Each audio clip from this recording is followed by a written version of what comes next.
Hello and welcome to today's webinar produced by the Public Health Network Cymru.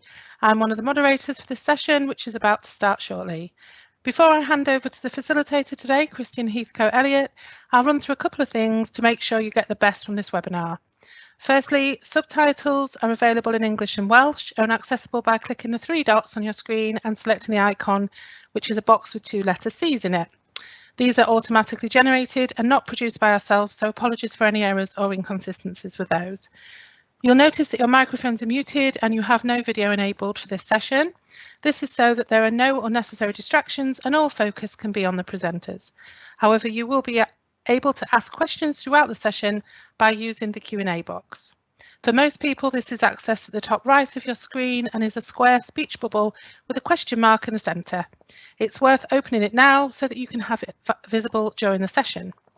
Please pop any questions you may have for the presenters in this box, and if possible, indicate which presenter your question's for.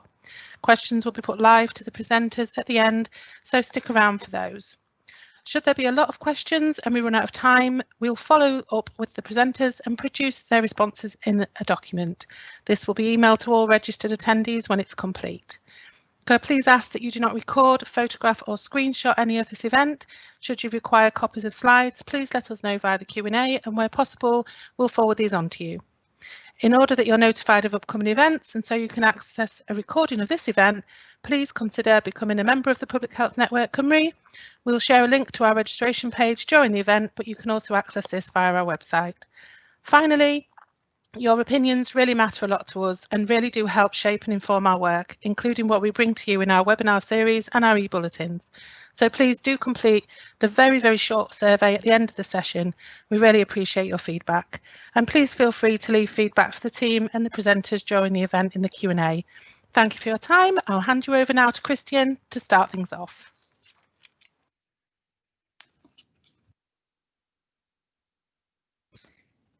So good afternoon and welcome to the fourth in a series of COVID-focused webinars hosted by Public Health Network Cymru.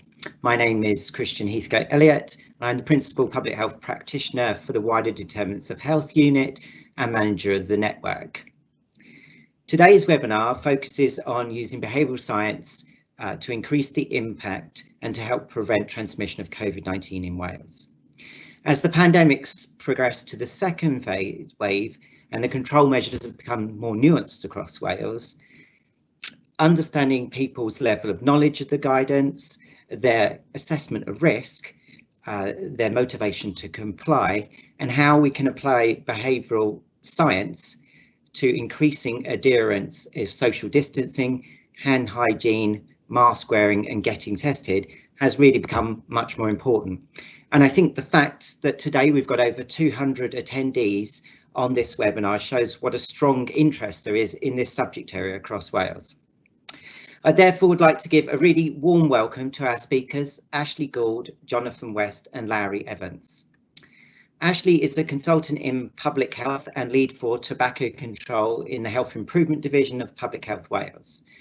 He is responsible for the strategic leadership of the tobacco control programme, engaging with national and local partners to reduce smoking prevalence across Wales. During the pandemic, he has had roles in the early contact tracing and the National Health Protection Cell. He's also a member of the Risk Communication and Behaviour Change Subgroup and Welsh Government Technical Advisory Group. John is the Head of Behavioural Change and Public Information and in the Health Improvement Division of Public Health Wales. John has worked in local, regional and national public health teams for over 20 years and has been using insight from behavioural science to inform his public health practice, working across a number of programmes. He is now contributing to the COVID-19 response through the Prevention and Behavioural Change Cell in Public Health Wales and the Risk Communication and Behavioural Insight Technical Advisory Cell. Finally, but no means least, Larry is a Senior Behavioural Change Specialist within the Health Improvement Division of Public Health Wales, and she also works for Swansea Bay Local Public Health Team.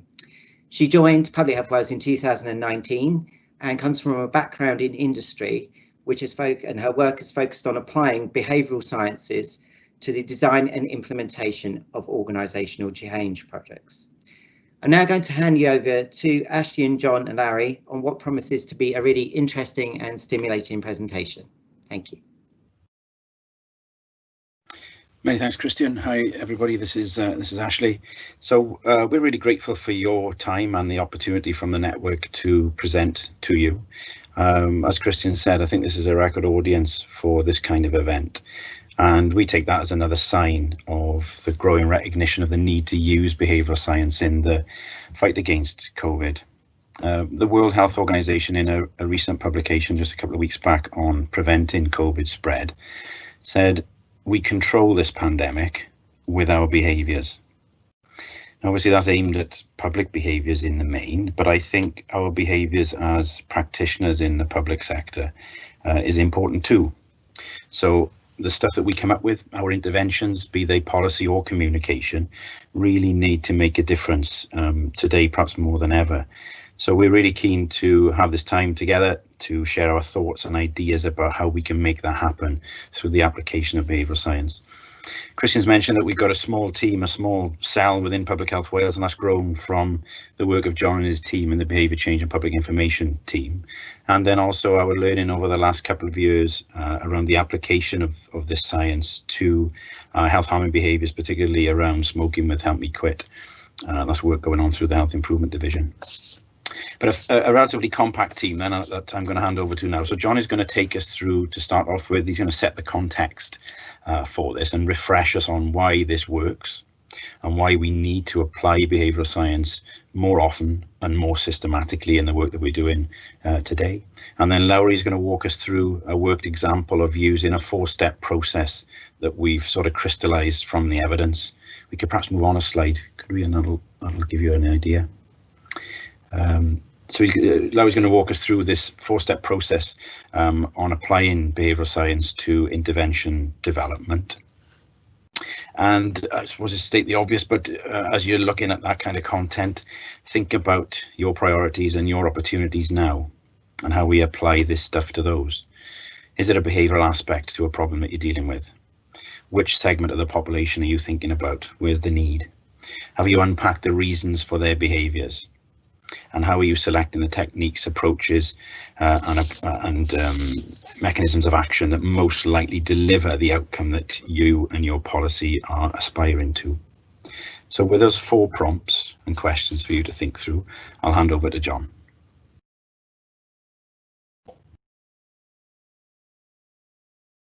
Hi everybody. Real strange one actually, not being able to see your faces and kind of judge the room as we're talking.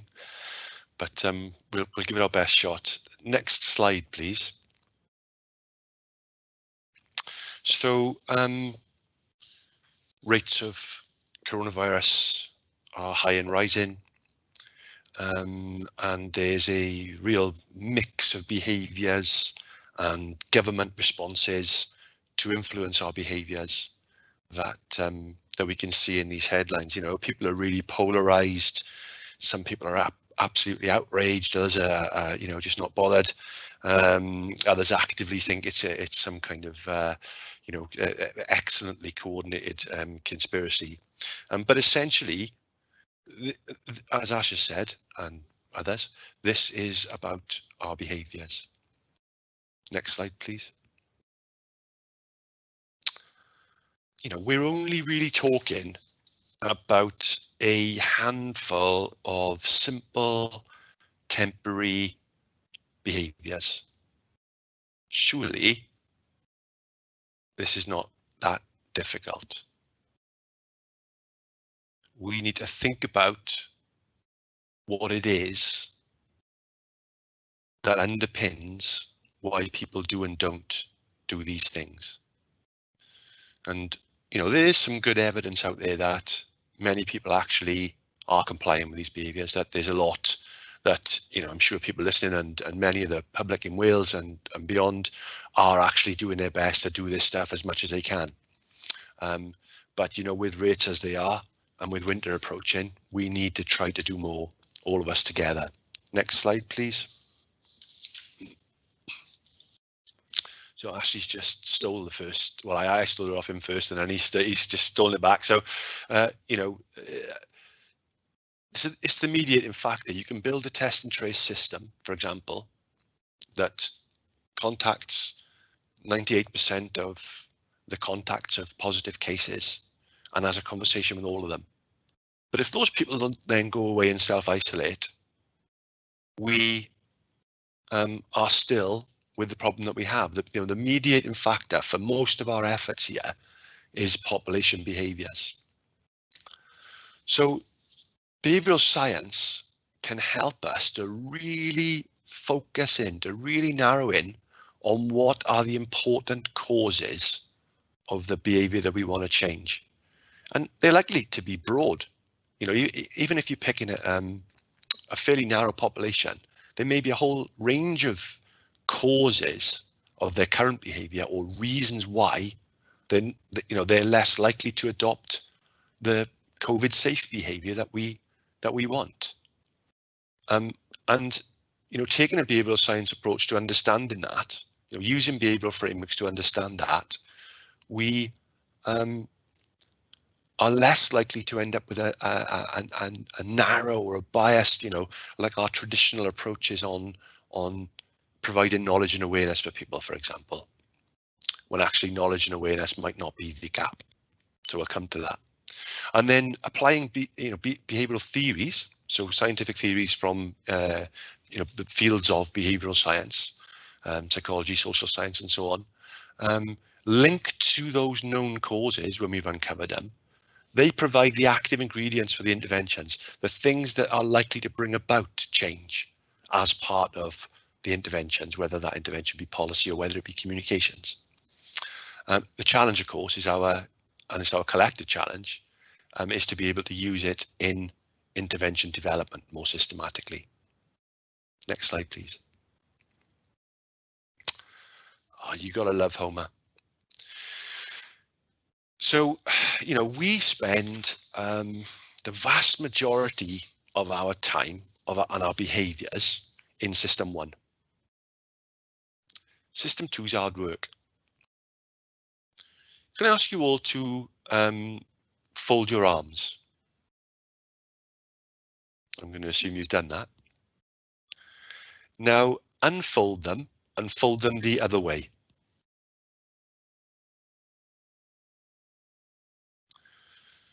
So I'm guessing for many of you, folding them the other way was a little bit uncomfortable. It didn't feel quite right. It took a little bit of thought. You essentially, to do a very simple thing, had to move from system 1, which you did when you folded your arms the first time, to system 2, which was to think about this and which hand goes in first, and then how does that feel when I'm doing it. It took a bit of thought because you weren't in the habit of doing it. So we spend about 90% of our time on automatic. So our brain creates shortcuts, and it's much less effortful for us.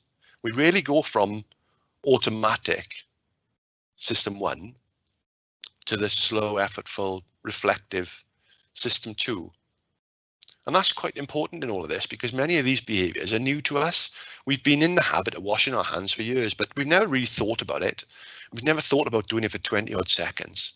We never thought about doing it as thoroughly as we need people to do it at the moment. We've been going to the supermarket for years and we've never thought about staying 2 meters away from somebody else or walking down the up aisle, or so all of these things now require us to be effortful, and we're not used to doing that.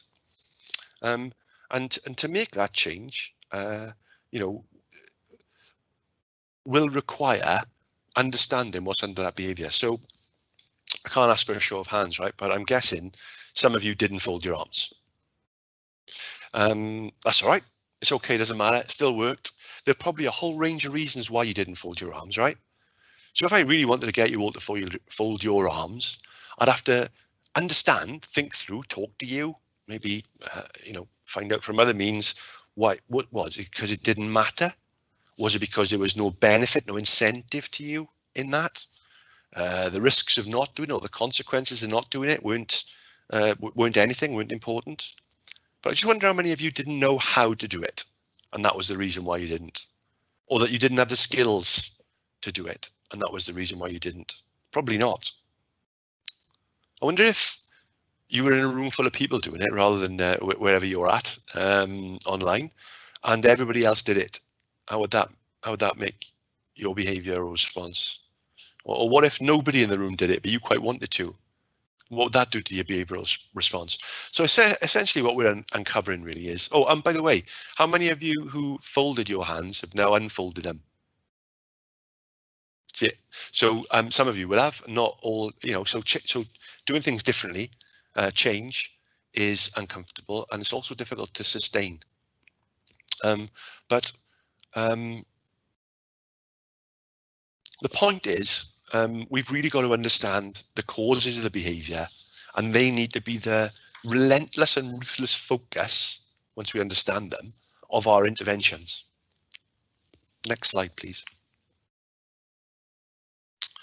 So I'm just going to canter through really some of the key things that influence our behaviours.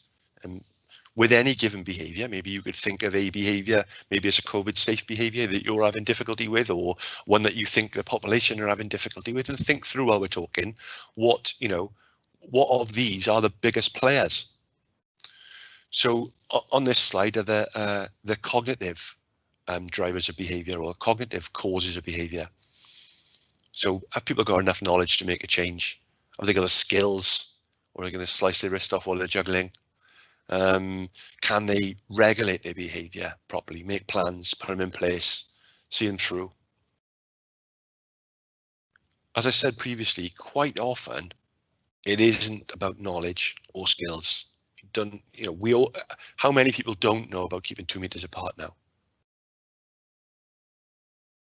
So, but nonetheless, they're important drivers, and you need to be sure that, I think Ashley or Christian said about things becoming more nuanced, guidance becoming a little bit more tricky.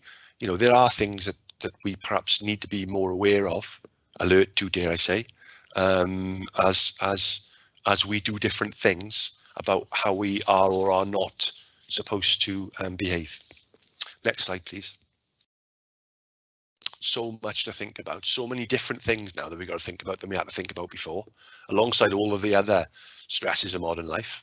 Takes up a lot of your random access memory, forces us even back to more towards system one, fast thinking. So when people have to we need to think about shortcuts, hacks, to take the pressure off that cognitive overload if we want people to change behavior. But it's another thing to consider in the cognitive processes. So next slide, please. I'm going to steal another joke of Ashley's now. This isn't about social distancing, and the vast majority are happily crammed in together. Well, one really good guy is, this is about we act in the way that we think our peers act. Our perceived social norms, what we think people like us do, how we think people like us behave, is critical in shaping our behaviour. If we think the people like us, or the people we aspire to be like, are doing this kind of thing, we're very likely to do it.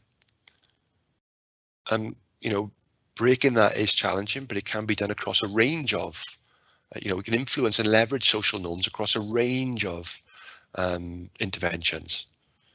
But if we haven't got role models, if we haven't got what we think is a pro-social or a COVID safe norm for us in the groups I identify with, it's going to be a challenge. And just the other picture there with the did you know there are around 12 million missed GP appointments? Quite often we fall into the trap of reinforcing the wrong social norm. And I'm sure many of you listening, know that what that does is actually have the opposite effect that we want on the behaviour, because we're telling people that people like them, quite often don't go to their GP appointments. We're not saying it's all right, because we'll probably follow that up with something like, and that's a really bad thing. But we've already set the social norm that people like me don't do that. Next slide, please. So this is about individual motivation. And again, these are all drivers of human behaviour. I'm not going to spend a lot of time on this, but just moving from kind of the top left around clockwise, there's got to be a personal utility for me. I've got to think the consequences of not doing it are outweighed by the benefits of doing it. I've got to believe it's possible. I can achieve it. Self-efficacy is called. If I don't think that I can make a change, no matter how important I think, no matter how tipped those skills in the favour of the new behaviour, if I don't think I can do it and keep it up, I'm not going to try.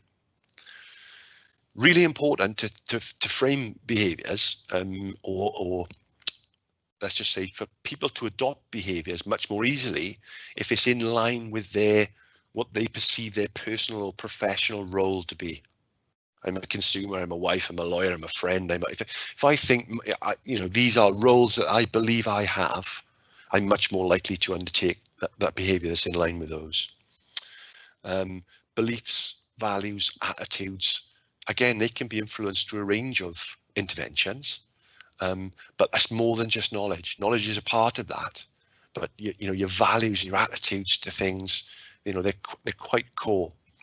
And then, of course, self-image, that's another important one, is, our image of ourselves, no matter what people might look like to me, how they think they are, their own self-image will have an impact, and, they'd be much more likely to engage in interventions that match their image of themselves.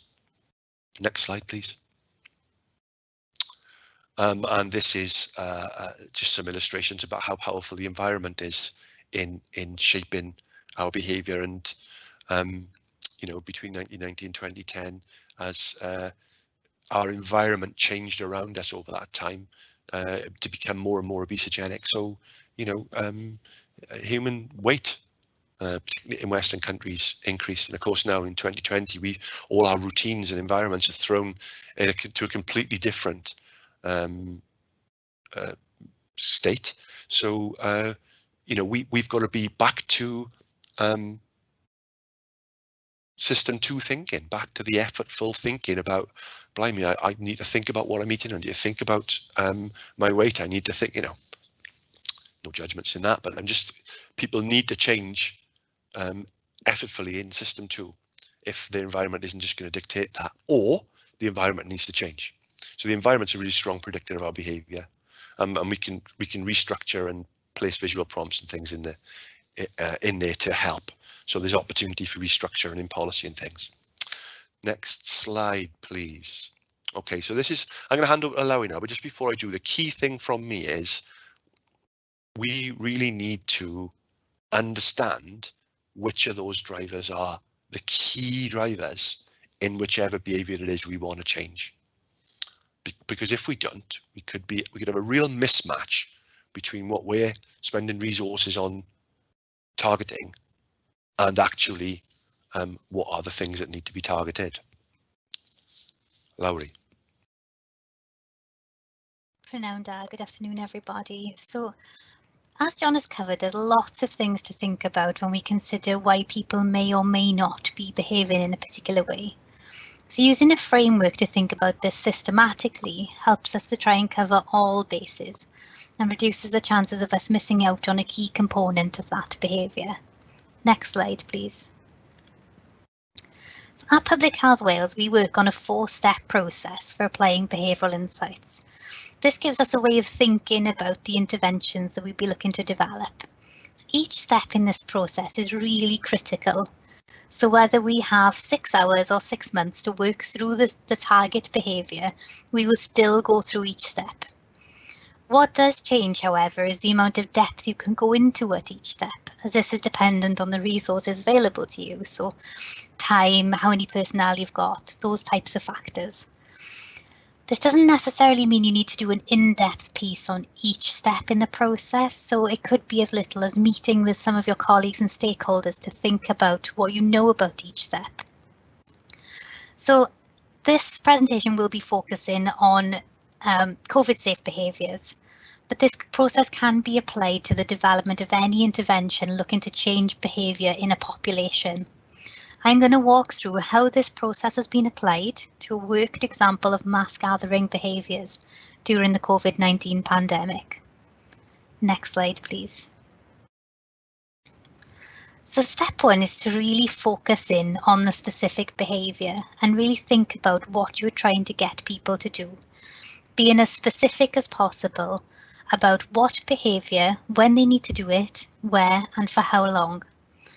For this example, we are focusing on the specific behaviour of limiting social contacts with people from other households and always keeping a 2-metre physical distance from others when you're around them. Next slide, please. So step 2 really brings us into that system 2 thinking. So as John went through, system 2 is that really effortful thought process.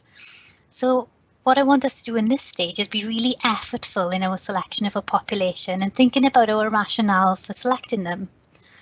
As John covered in his slides, there are a number of different things affecting our behaviour at any given time.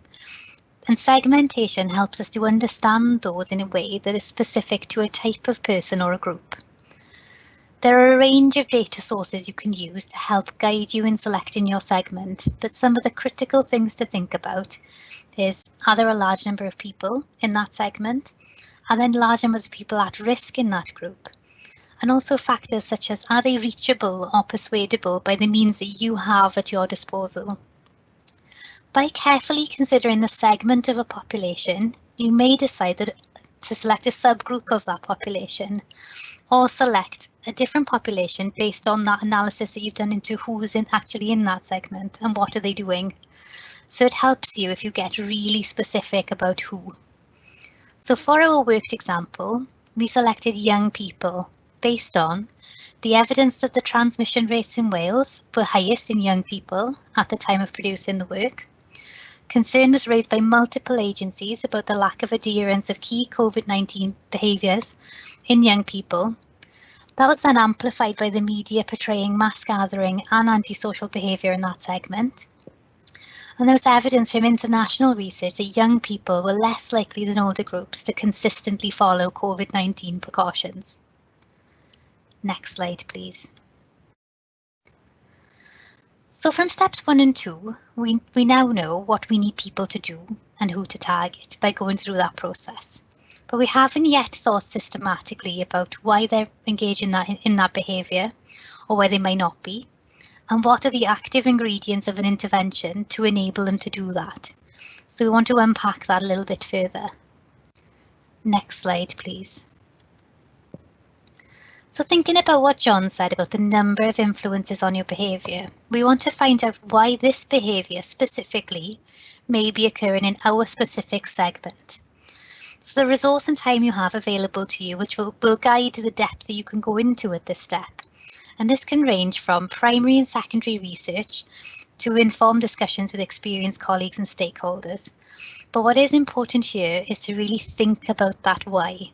So I'm going to take you through a process for thinking about that systematically.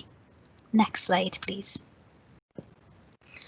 So there are a breadth of influences on our behaviour, and a great way to try and cover all bases is with a framework such as COM-B, which some of you may be familiar with. There may be only a handful of things that are influencing the specific behaviour in our target group, but if we don't interrogate the insight that we have and really think about why they're doing it, we may not find the right things. This can end up with a focus on the wrong aspect, such as reinforcing that wrong norm in the GP appointments example, which may then cost us unnecessary time and money on an intervention which isn't going to have the desired effect. Next slide, please. We've applied COM-B to the insight that we have on young people, and I'm going to talk you through some of the questions that we asked ourselves, and you can ask of yourself when it comes to your population. So some of these questions are skills. Do they have the skills to be able to do this? So for young people in our social gatherings example, that would require them to have a lot of interpersonal and relationship management skills to be able to say, I'm going to spend time with this friend and not this friend, and then manage the impacts on that social relationship that this is going to have. That's quite a lot of skills that we're asking a young person to have in that sense. Behavioural regulation we thought was quite a big one as well. So institutions have a key role in shaping our behaviour. They guide our norms, they guide a lot of rules, and they help us see what people like us are doing. We've taken young people out of those institutions to protect them from coronavirus, so they are now suffering from a lack of rules and regulations. These are some of the factors that may not have been identified had we not approached this systematically, so keep thinking all the time about how this may look for your segment. Next slide, please. We found the young people are heavily influenced by what their friends and others like them are doing. But the perception of that, of the reality of that, is skewed by the media, which at the time was presenting young people as attending these gatherings. The environmental context is particularly key when thinking about how these behaviours play out locally, as young people may not necessarily have the spaces and places to meet in a COVID-safe way in their local area. Next slide, please. And for motivation, so for thinking about how this behaviour reflects their self-image. We don't typically expect young people to engage in pro-social citizenship behaviours, and it may not be part of their self-image to behave in that type of way that we're trying to encourage them to. Our insights show that young people engage in more risky behaviour when they're with their friends, and that breaking rules may be a big part of that. Also thinking about their mental health and social needs, and that for them they see this behaviour, gathering in en masse with their friends, as being a part of fulfilling those needs. Next slide, please. So we then have a load of insight on a specific segment and why they may or may not be doing that behaviour. So putting it into a table like this helps us to map that insight across to the mechanisms of action, which are those mechanisms for changing a behaviour. These mechanisms are easily accessible online, and it's quite simple to map your insight across to them. For our example of young people, some of our insights show the young people believed they were not increasing the risk to themselves or others, and that they weren't going to get that ill from it. In a sense, they didn't feel that they were vulnerable to the impact of COVID-19. So the mechanism here, mechanism of action, is perceived vulnerability. And an intervention component could be to focus on protecting what they have now and leveraging vulnerability in that sense.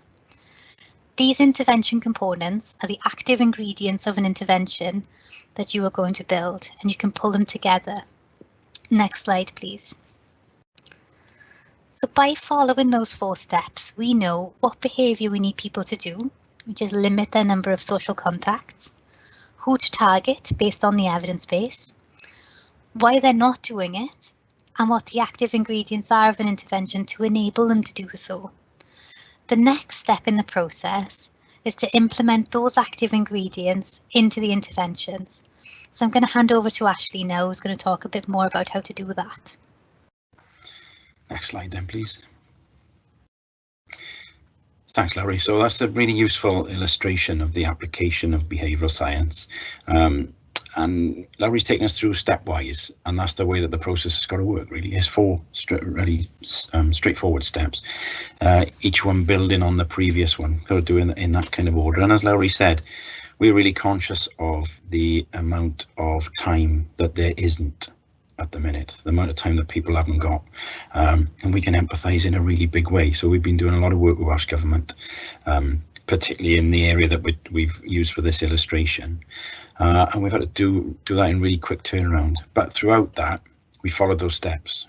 If we can do it quickly as a team, desktop, that's what we've been doing. If we get the chance to have a look at some literature, look at some research, have some conversations with people across the border, UK-wise, we've got a UK network that we join, and internationally, then we try and do that as well at all steps. About behaviours, about defining that and drilling down on that, about segmentation and exactly which segment, and using the epidemiology to identify those, about that, the reasons, and looking at that, the reasons behind that in comparable countries, and then the interventions. What we've got here then is, it might be familiar to a lot of people, this is the Nuffield ladder of public health interventions. We're using this just to flag that as a reminder that although the steps that Larry's taken us through and that we got in that model can maximise the impact of messaging, this isn't just about messaging, this isn't just about communication and campaigning.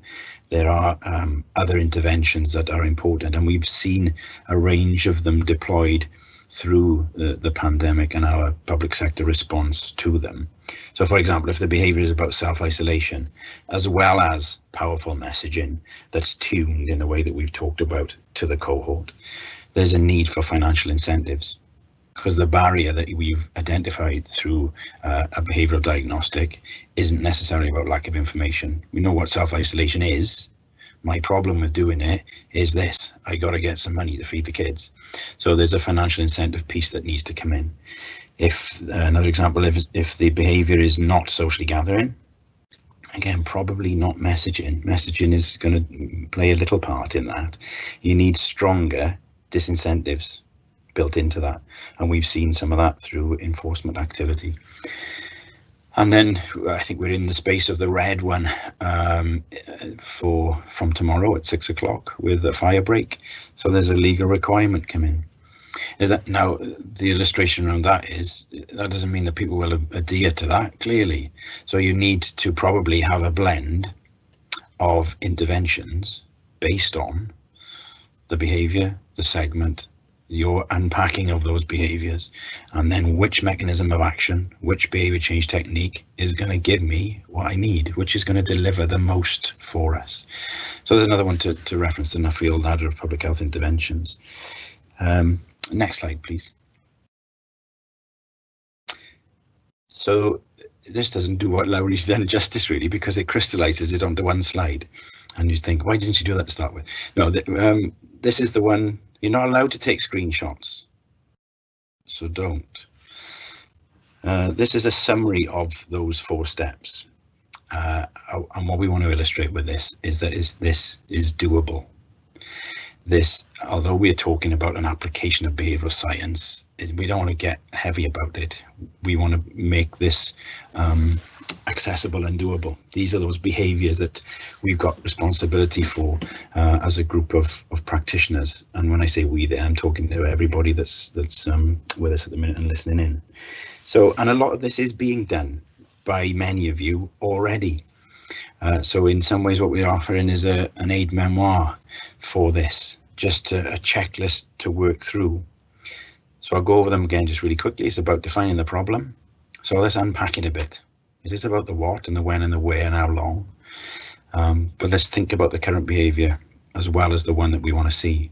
Select the population, do that bit about the epidemiology. How old are they? Which sex are they? What job have they got? Where they live in? Is it a geographical thing that we're talking about? How accessible and persuadable are they as a group? Could be desktop. You've got some of that knowledge already. Let's have a brainstorm about that kind of stuff, and then let's think about others can help us grow that. Think about identifying the influences. So walk in their shoes. And again, this is all scalable. You can do that quite quickly if you just effortful thinking about the behaviour and thinking about that cohort and what they might be responding to. But you could scale that up and go and speak to them. Commission some insight gathering if you've got the time and resource to do that. And Lowry's shown, and many people are familiar with the COMBI framework. Again, this is about an aid memoir. It's about remembering it. We use it all the time, so we don't forget bits. It's really easy in this to jump to the answer. I know this, I've seen this before, this is what we've got to do. Effortful thinking. Put the brakes on, come back, let's build this up gradually, because you invest a little bit of time at that point, you get maximum impact later. So is it about knowledge and skills? Is it those environmental and social opportunities that people have got? Or is it, and a lot of this is about motivation, a lot of this is, the key to this is motivation. Motivation is described as getting someone to do something because they want to do it. That can unlock a lot of this. The why can get over a lot of the how, so that's really important. And then using the theory, getting the best tool. You wouldn't change a tire with a bread knife. Well, let's not try and do some of these things that we're trying to do with the wrong tool. Let's pick the right tool and make sure that it cuts through. Excuse the pen. Next slide, please. So this is the final slide. What we've tried to do with this last 40 minutes is encourage you and perhaps build some confidence in you to apply this stuff tomorrow and then going forward a bit more systematically. We want to enable that more to happen more on an ongoing basis, and we'll keep trying to produce useful stuff to help you on that journey. We have got a toolkit for applying behavioural science in terms of public communications to max that out. It's coming out hopefully next week. We're still going through a couple of bits just to finish it off. And we've got some supplementary guidance on behavioural informed approaches to social distancing. That's stuff that Lowry went through, that's in a document. We're also producing some generic population level messages around the 5 key health protection behaviours that Christian mentioned right at the top. So we've got some products that can sort of help along the way. But then perhaps at the top of that pyramid of intensity, we're happy to have conversations with people. We can link you up through the networks that I mentioned earlier that we're plugged into and connect you because we believe in this stuff. We think it can make a difference, and we really want to ensure that policies and interventions that you are producing, as I say, really make a difference at the moment. They really get cut through and cause some changes. So we want to learn about feedback. If you've got stuff that's working, please share that with us. If you've got learning points, please share those with us as well. The last 3 bits there are actions that we've done as a tiny little team to try and roll this stuff up, and there is increasing interest in it and expectations around this. So they're just a couple of examples of what we've been doing. And on to the last slide with our email address on, I think. That's where we are. Thanks very much for your time. Back to you, Christian. Thanks, Ash, Larry, and John. That's a really stimulating, insightful presentation. A couple of observations. It was interesting because I was just thinking, and someone put it in the chat box right at the beginning, and I think John did it slightly cheekily about these behaviours being simple. And I was just thinking about mask wearing behaviour, which in itself is contains about 5 or 6 different behaviours within it, in terms of donning and doffing the mask, in terms of washing a mask if it's reusable, remembering to take the mask out with you. And I think it just shows that what seems like a simple behaviour is actually quite complex in itself when you disagree. That's just an observation. And my second observation was around the importance of some of this around environmental restructuring as well. Because if you think of some, for example, supermarkets, and observing a 2-metre distance, even though I know that 6 foot is actually quite challenging because I can't control other people's behaviour. So I don't know, that's just some thoughts really. I don't know if anyone wants to comment on that from me. Yeah, I think we do. I think we'd probably agree, Christian. I think that what John was trying to do there was to show that this is a relatively simplistic set. So what we are seeing is a perception that, well, why can't you do it? Yeah, we just can't understand. Everybody knows what 2 meters is, but as you've illustrated, it ain't that easy to do. So what's behind that? It's not the lack of knowledge where we would normally go to. We'll just tell people. We'll enforce it upon them about how they need to do this. We'll just keep shouting 2 meters, 2 meters, 2 meters.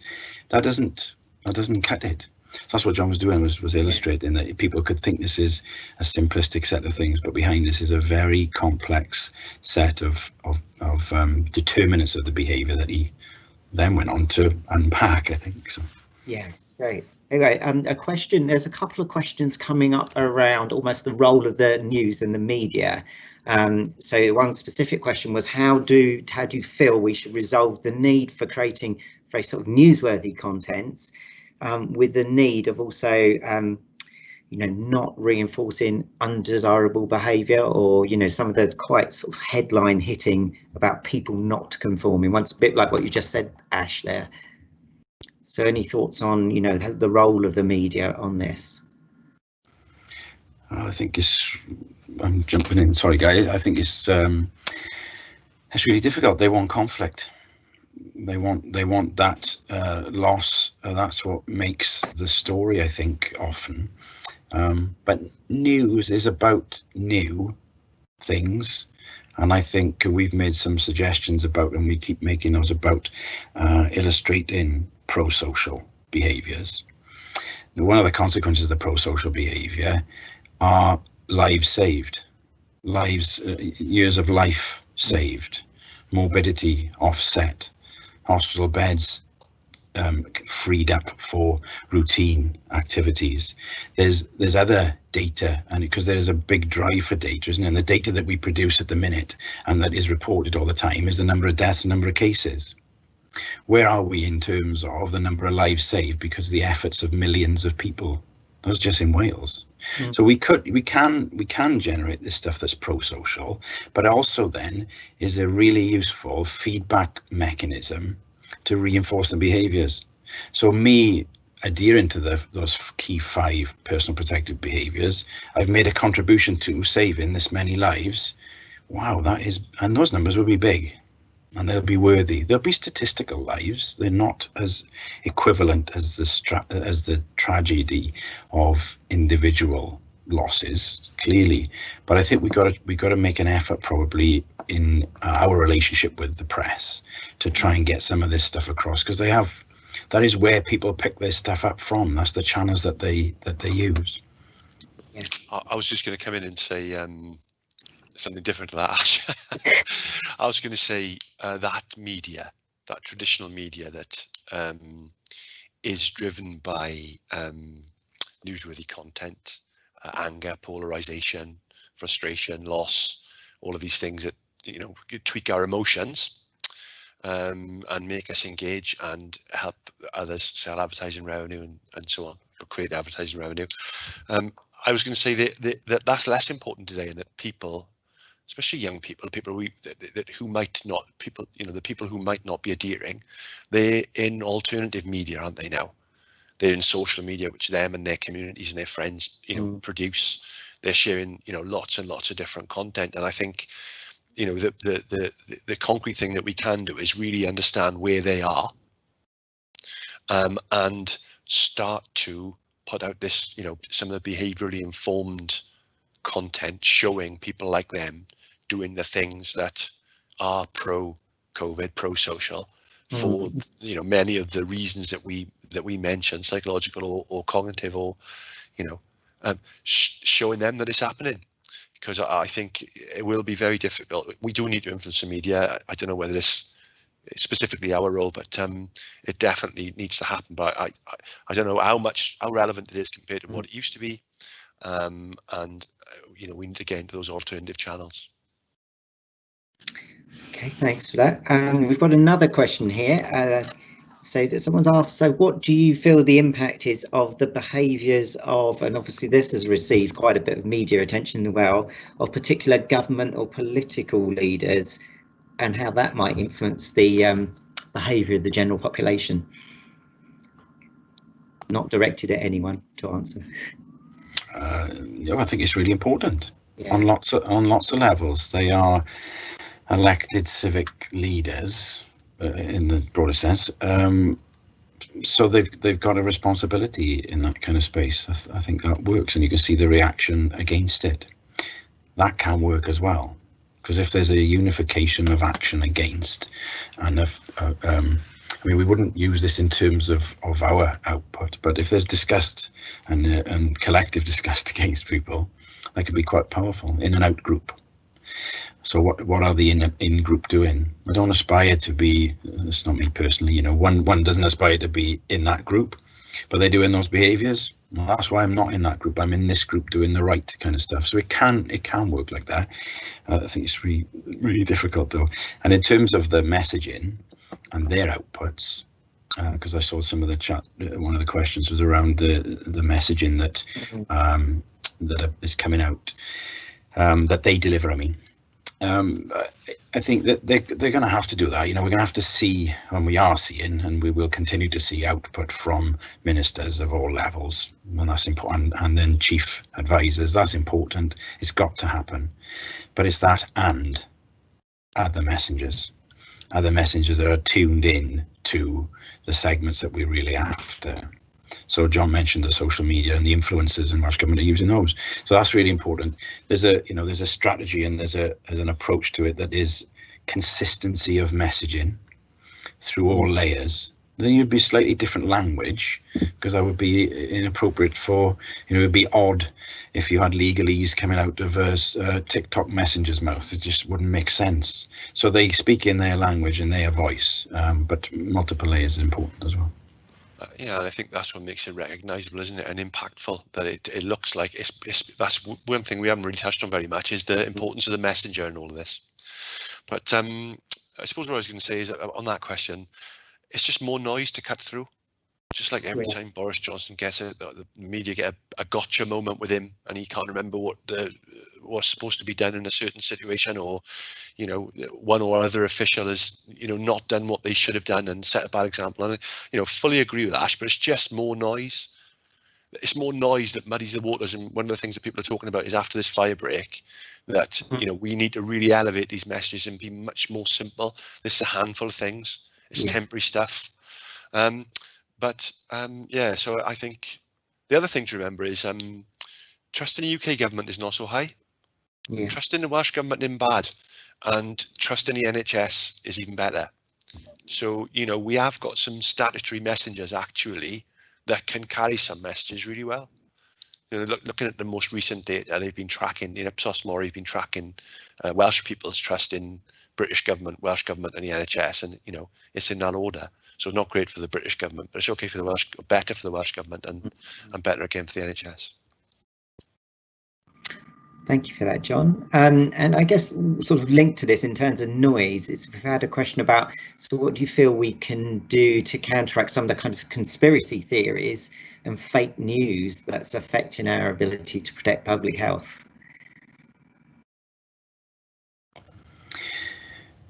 Well, there are tactics around it. One of them at one extreme is to not give it air because you will never reach a point of conclusion.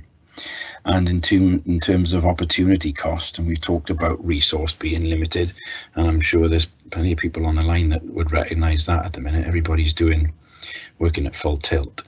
If we spend time dedicated to that in a tit for tat way, we'll never reach an end point on it, is one view. And then there are other views that you tackle it head on with facts through, and we'll reference back to authentic and trusted messengers, and you use those. I think you've got to look after their resilience. And we've seen that in social media recently with someone who was a really strong advocate in Gwent having a smash in from people, and we've got to look after those kind of people as well. There are techniques around it, and there's learning through, and the organisation, Dr. Brendan Mason has published on this kind of stuff in countering this kind of sentiment around measles back a little while, years ago. So there's learning for us organisationally that we can draw on, and then there are guides and ways of looking at this, and I'm aware that the risk communication and behavioural change subgroup of TAG are looking at this, and there are academics on there that are well versed in this kind of area. Yeah, there's also in the UK government, in the Cabinet Office, and the Foreign and Commonwealth Office, there are various cells, including behavioural scientists, that are working on misinformation and disinformation and trying to counter that. I'm not going to go through it now because it's going to eat up the rest of our time, but there are a number of principles which make people vulnerable to misinformation and disinformation, and there are a number of strategies, do's and don'ts type basic strategies, particularly around communication, to disrupt some of that. But there's a short game and a long game, and ultimately we know that this kind of thing is based on numeracy levels, literacy levels, health literacy levels, the digital literacy. There's a whole being discerning consumers of information, being aware of our cognitive biases and when our values and temperaments are core when they're being tweaked. So that's a longer game, really. Thanks, John. And a question here. So this is a question for the whole team. Have you been asked to support any sort of healthcare settings to look at the application around sort of combi and behavioural change to reduce the risk specifically of COVID-19?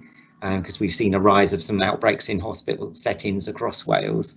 Has there any work in that been undertaken?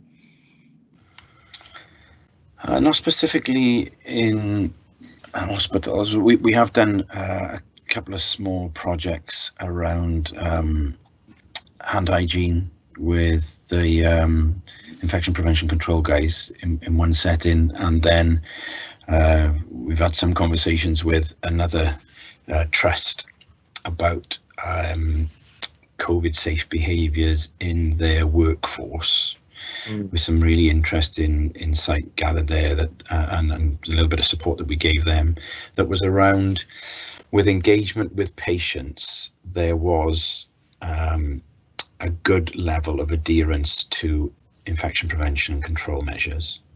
But when they interacted with colleagues, it seemed to go out the window. There was a lot lower level of compliance. And some of the, when we started to unpack that a little bit in terms of what's behind those behaviours, in line with the 4 steps, what are the reasons? Well, I trust that person with my life. I've shared this is going to be a giveaway now, I've shared the cab with them for 20 years. It's like my brother.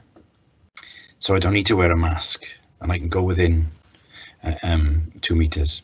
So it's a really interesting driver and rationalization and assessment of risk, individualized assessment of risk that's gone on in that kind of setting. Whereas that individual would then get to level 4 PPE to engage with a patient. So really, you know, another illustration of how important it is to do this systematically, to step through it, because you reveal insights like that. Now, giving them information about how to put a mask on in that situation, or supplying the masks, still wasn't going to do it, because what was behind it was the belief that the person sit shoulder to shoulder with them that wasn't in their household didn't have COVID. So you've got to take a completely different, design a completely different intervention. Thanks for that. We've got about a minute left now. So any further? I'm not sure we've got any immediate questions, but any further sort of final thoughts or comments that you would like to make? From us, I think we're really grateful for the opportunity to come and talk to people and share some ideas. And as I say, we're interested in people's feedback. We're interested in shared learning. This is very much emergent in its application to COVID. So we are learning UK-wide cells, international networks that we're plugged into, but there's a load of good stuff going on that's really close to home that delegates have been party to. So please share, and we're definitely in an all teach or learn sort of way. We can continuously improve what we do if we keep sharing, I think. Thank you. Thanks, Ash. Thanks, Larry, and thanks, John. That's been a really comprehensive presentation, and some really interesting questions have come up. And I think a few of the comments have been around, it's raised people's awareness about thinking about, God, just how complex our behaviour is in terms of what influences us each and every day in not just COVID safe behaviours, but in our behaviour in general. So thank you very much for your time, and it's been a really, really fascinating presentation. So that's all we have time for today. And we'd be grateful if everyone who joined us today could complete a short evaluation questionnaire, as Andrea said. A link will be sent to you after the webinar ends, and we will be hopeful that those people who aren't members of the network would want to join the network, because we have a number of webinars. And our next webinar will be on the 12th of November, and we're delighted to announce that Dr. Heather Payne, Senior Medical Officer, will be giving an overview on the work that Welsh Government's been doing on COVID and Black, Asian and minority ethnic communities. And invites for that will be going out shortly over the next couple of weeks. And the webinar will also be advertised on the Public Health Network Cymru website. And today's webinar will also be uploaded to the website over the next week. So diolch yn fawr, thank you for listening, and we will respond to any other questions that came up afterwards. Diolch.